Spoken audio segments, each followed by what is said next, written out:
멕시코 어느 바닷가. 가난하긴 했지만 행복하게 살고 있는 인디언 가족이 있었다. 어느 날 아침 사랑스러운 아기가 정갈에 물리는 사고가 일어난다. 부부는 아기를 업고 의사를 찾아간다. 하지만 인디언이라는 것과 돈이 없다는 이유로 쫓겨난다. 부부는 주먹에서 피가 나도록 문을 두드렸지만 아무 소용이 없었다. 아기의 아빠는 치료비를 마련하기 위해 바다로 나갔다. 그 처절함에 하늘이 감동이라도 한 것일까? 커다란 진주가 들어있는 조개를 발견한다. 세상에서 제일 큰 진주.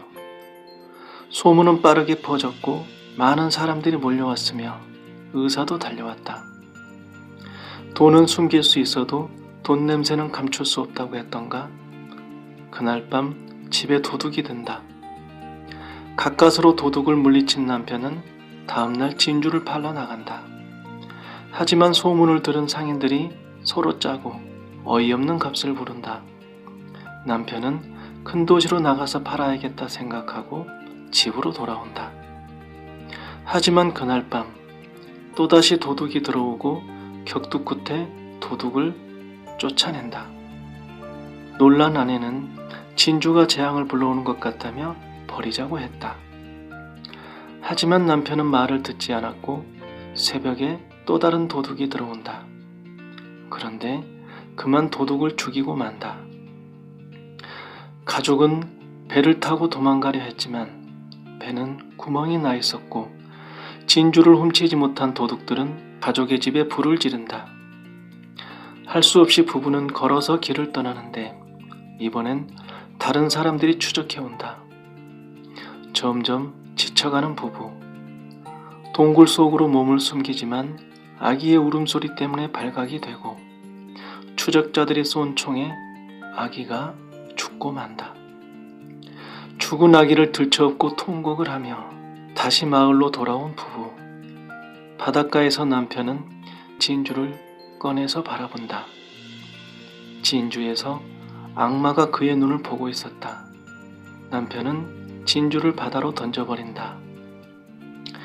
네, 이 이야기는 멕시코에서 전해 내려오는 전설인데요.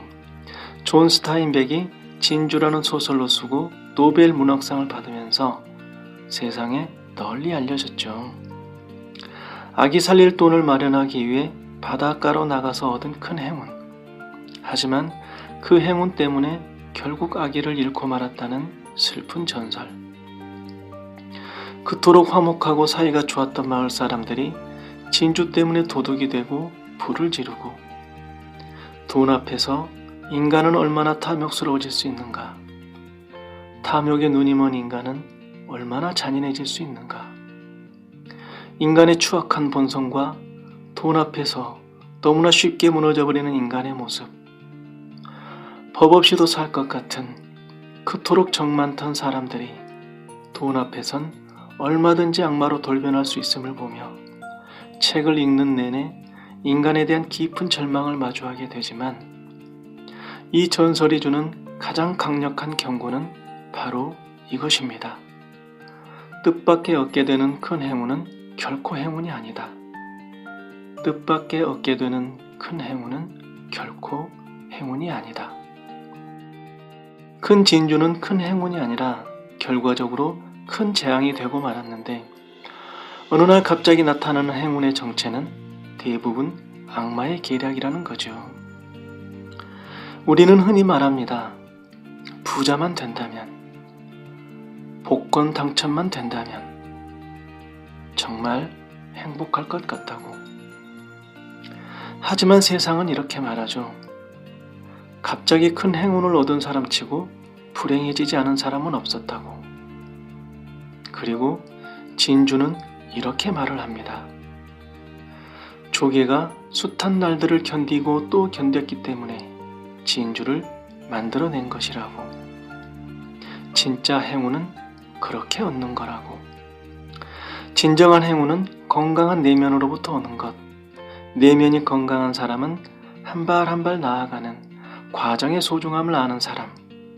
그 과정에서 행복을 발견하곤 하죠.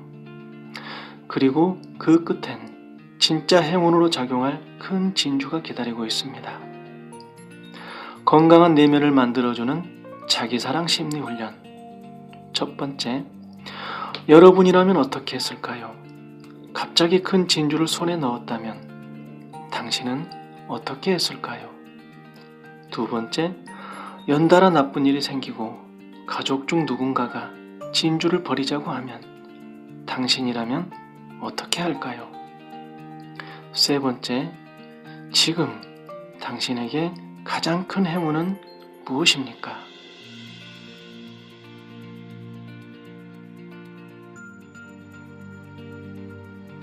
때론 서럽고 때론 힘들고 막막하지만 그래도 꿈을 갖고 견디며 살아가고 있는 당신. 생각처럼 잘 안되고 더디고 기대만큼 성과가 나오지 않아서 힘겨운 당신. 어쩌면 당신은 지금 진주를 만들어가는 과정에 있는지도 모릅니다. 몇 년 동안 아픔을 견디며 진주를 만들어내는 조개처럼 말이죠. 어떤 행운의 이름은 악마의 사자입니다.